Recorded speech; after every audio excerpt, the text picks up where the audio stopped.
Next, let's talk about the Columbus News Index.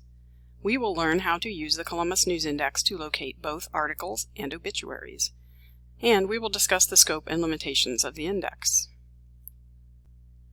On the Research page, select either of the links to the Columbus News Index.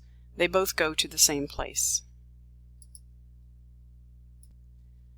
Please take a look at the description of the index below about this collection. The index was not intended to be complete. Only news from Franklin County and the contiguous counties was included. Notice that the index contains abstracts only. There is no full text. The abstracts are descriptions that were written by indexers. The descriptions are not usually the same as the headlines. Notice the dates of coverage. Articles were indexed between 1960 and 1997, and obituaries were indexed between 1931 and 1997. Finally, note that users may request full text of articles either by calling the library or by submitting an online request. Beneath the description are some links for options to search only for deaths and obituaries or for birth announcements. There is a bit more to say about this index than is stated here in the short description on the front page. The index is certainly not perfect or all-inclusive. You should be aware that the newspapers indexed changed over time. Here is a page from the print version of the 1982 index, one of the earliest volumes to be completed. Not all of these papers were covered for the entire range of the index. The Columbus Dispatch was consistently included, but other papers varied. The editors changed over time too, and editorial decisions limited the scope further. Here is the editorial scope of the 1982 index.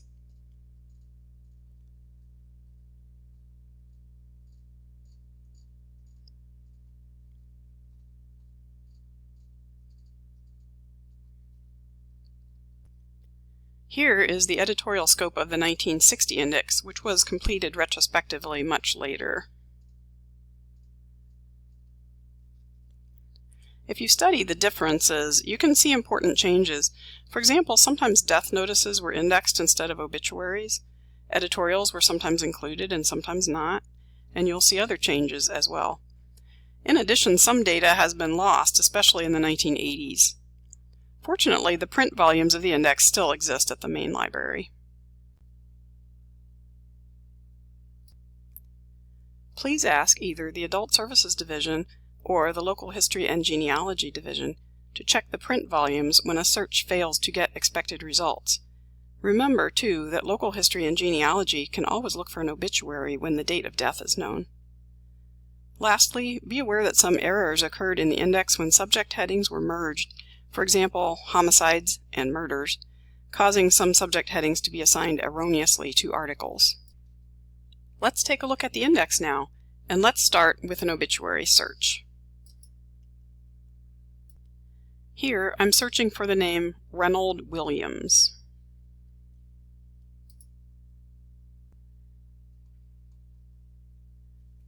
This is what the search result looks like.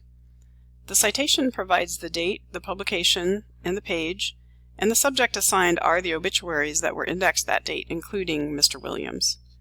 Click on the abstract to see the full entry for the article, including the byline.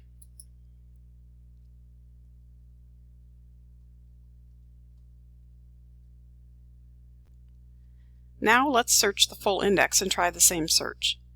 To remove a selection from my search, all I have to do is click the X next to the search term to delete it, and the results reload. Now there are 12 results. These are news articles plus the obituary.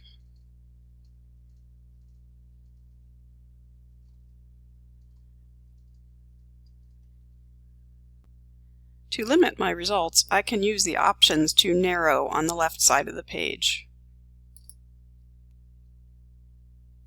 Or I can add terms to my original search at the top of the page. For example, I could add another name. So here I've limited my results further to include just those articles about both Mr. Williams and a person questioned in the case.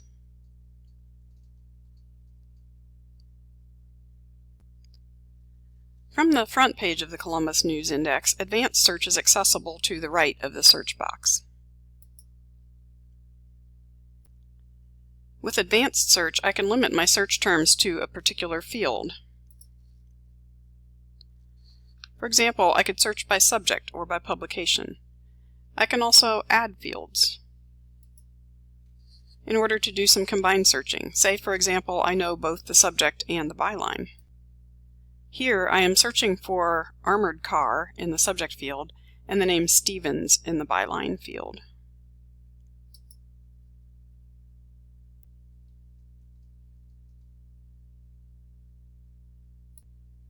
One last quick tip about a symbol you will sometimes see in the results. An asterisk, as you see here, indicates an illustration or a graphic of some sort.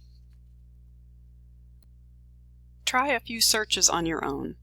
If you don't know the subject heading, try a few keywords. Here are some possibilities. You could look for articles about the Palm Sunday tornadoes which occurred in April of 1965. You could discover whatever happened to Bliss College. Or you could determine when Billy Milligan was released. Remember, use the Columbus News Index to locate articles published 1960 through 1997, or to locate obituaries published 1931 through 1997. Keep in mind that coverage is incomplete. Remember that no full text is available, only citations. And use the Contact Us email link on the website to obtain full text of articles or obituaries.